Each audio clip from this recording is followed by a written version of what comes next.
The next detail we're going to look at is how these folds radiate. All folds radiate. If you notice, everything has a pattern to it. So when we're designing and we're laying in those initial cylinders that represent the clothing,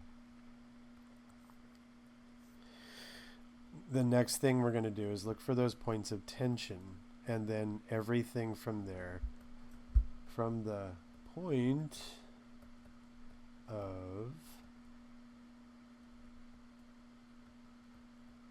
tension, we are looking at the material being flush with the surface, and then from that we then look for the radiation. And here we can clearly see the points of radiation. And that's kind of happening along here, and then it starts to bunch up again, radiating. Does the same thing along here, radiating.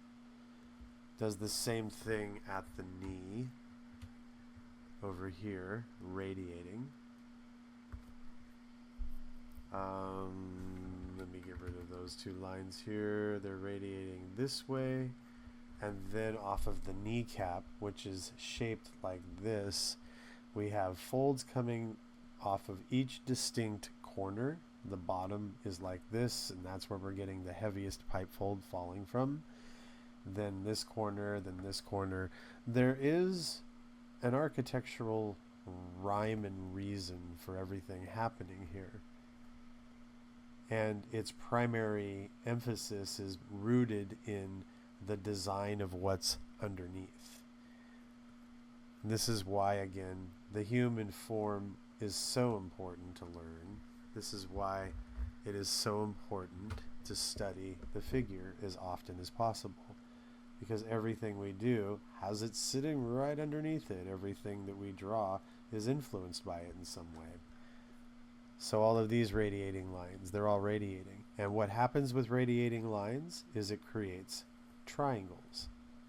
So in these radiation points, we are getting triangulation.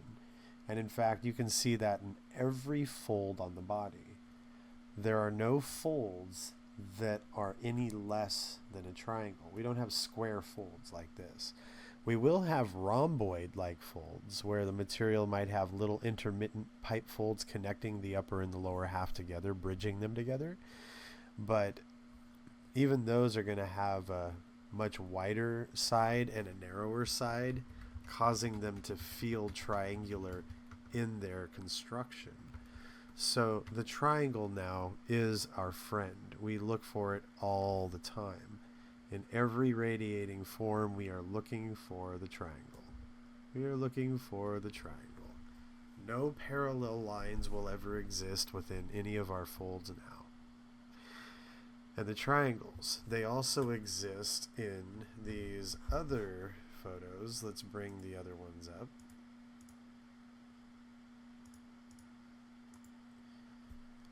Here again, we can clearly see the triangulation down along the arm and as the arm is moving forward. Here is the thing that we have to keep in mind. The perspective is changing. We have this perspective, and then we have this perspective, and then we have this perspective. So that center line is going to help us understand the change of direction.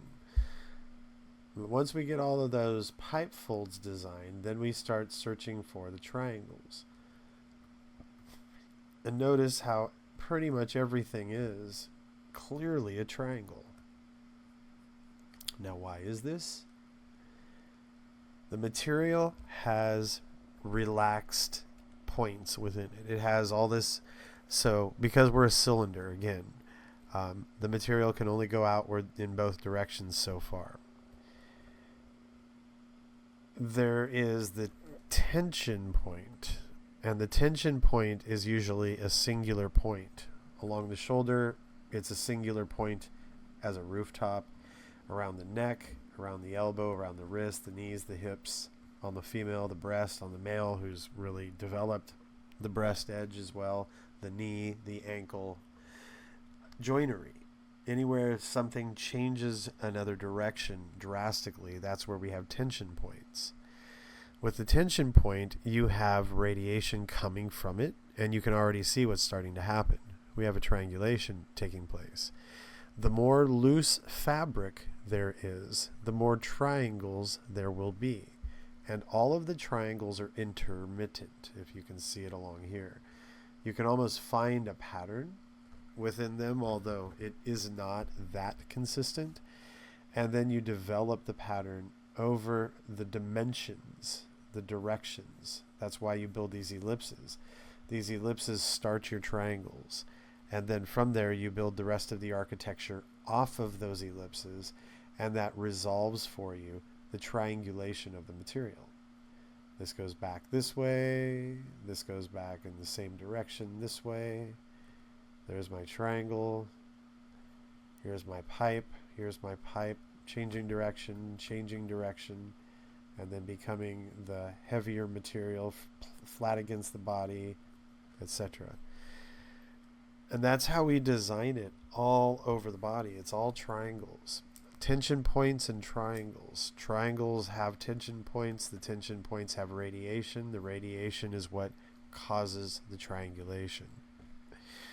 The other part of the triangulation is the rest of the material bunching up against it. Someplace that material has to sit, and what it does is it cuts off all of those folds from being much longer. It shortens them. It presses them together, and it creates flattened triangles. Now at the tension points, we have these little things at the ends. These are the tension points. And when the tension point gets greater and greater, like this material especially has it because it's a very hard material, but it has what are called the eye of the fold. And the eye is this little cornering thing that happens. It flattens out the perspective. These are in big folds too. They could be at the very corners of big folds, like the little corners on our mouth sometimes sort of over accentuate. The same thing can happen on these folds, these eyelets. What's happening here, the material here is what we're questioning, right? All the bunched up material. And then we have to go back to that woof and warp of the fibers. Now leather doesn't have this. We're not talking about leather here. We're talking about the majority of material. But leather also does have a sharpness to it. So it reacts the same way. It still has eyelets, but it just doesn't have a weave like most materials do. But these weaves are caused by the points of tension in the material. Remember when I was talking about how when the warp and the waft cross over one another, they create vectors, and each of these vectors can very well become tension points, and the angular point where a fold changes direction drastically. That's what these tension points are caused by or directed by. They're directed by the material and this weave. This material really shows us those tension points. You can kind of see how every end of every fold is not perfectly sharp. They come down and they have a corner to them, a corner above and a corner below. And it's those two corners that we call the eye of the fold. They're creating their own little microfold within that space. That's a tension point. And that tension point is releasing across this way and this way, radiating. Notice how the tension point is radiating. And every tension point is going to do that. Again, that's why we have triangles. Triangle, triangle, triangle, triangle. Kind of a diamond shape, but still triangular. And it's all these diamond shapes that we call the zigzag fold, right? The zigzag fold is the weaving of the material. And then from there, if we twist it, we have the radiating folds or the spiral folds. But again, looking at everything, notice they might be rooftops, but every rooftop has this little pipe at the very top of it.